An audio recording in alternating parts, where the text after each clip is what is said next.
Good afternoon and happy Labor Day. Today is the day we take a break from work, enjoy gatherings with family and friends, maybe take a vacation, and reflect on the benefits workers have in this country due to the sacrifices, blood, sweat, and tears of the modern labor movement of the 1930s.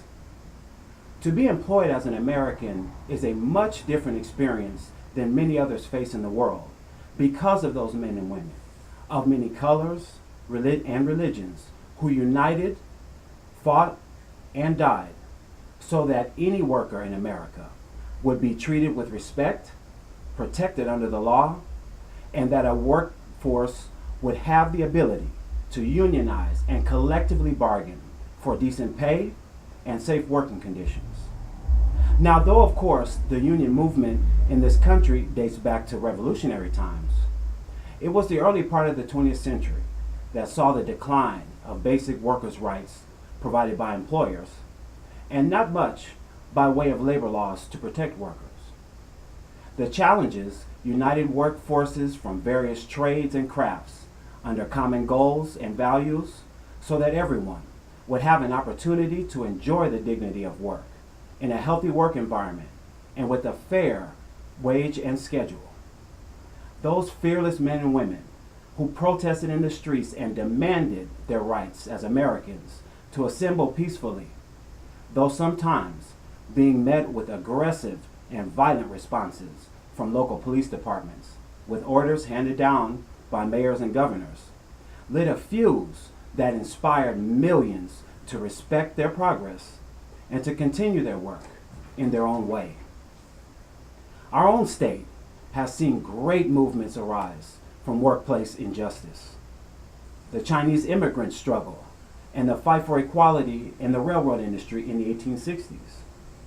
The 1946 Oakland General Strike, sparked by unfair treatment of women workers attempting to unionize. The farm workers' struggle in the 1960s that united many fronts and produced great leaders like Cesar Chavez and Dolores Huerta.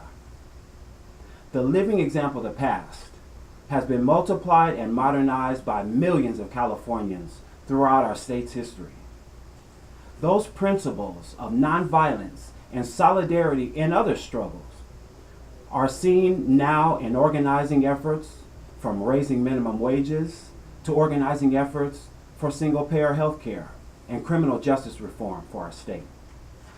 The ability for an issue to evolve into a consequential social or political movement is a powerful thing that can educate masses, change political courses, and produce and encourage much needed social changes.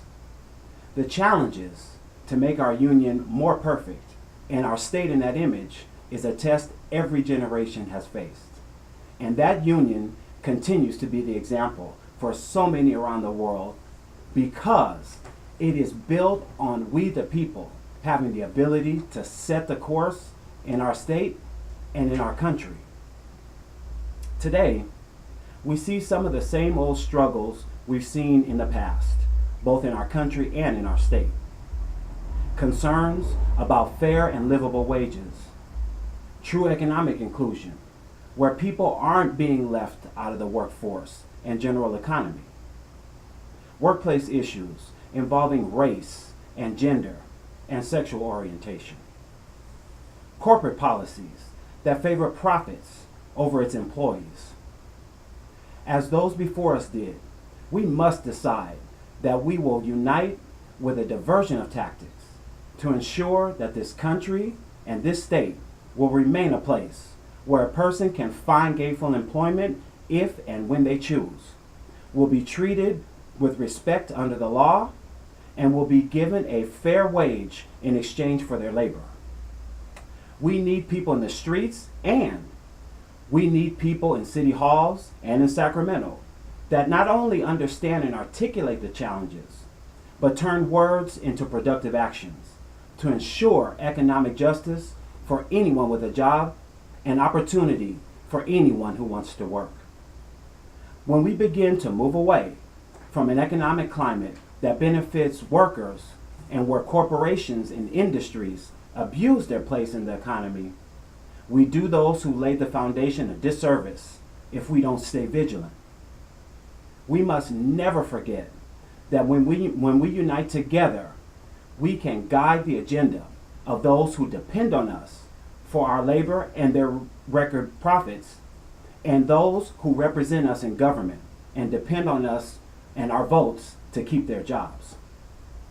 Let's all go back to work tomorrow with a sense of empowerment and in a spirit of unity with our colleagues, knowing the power we have as American workers and as those moving California's economy forward every day. Thank you.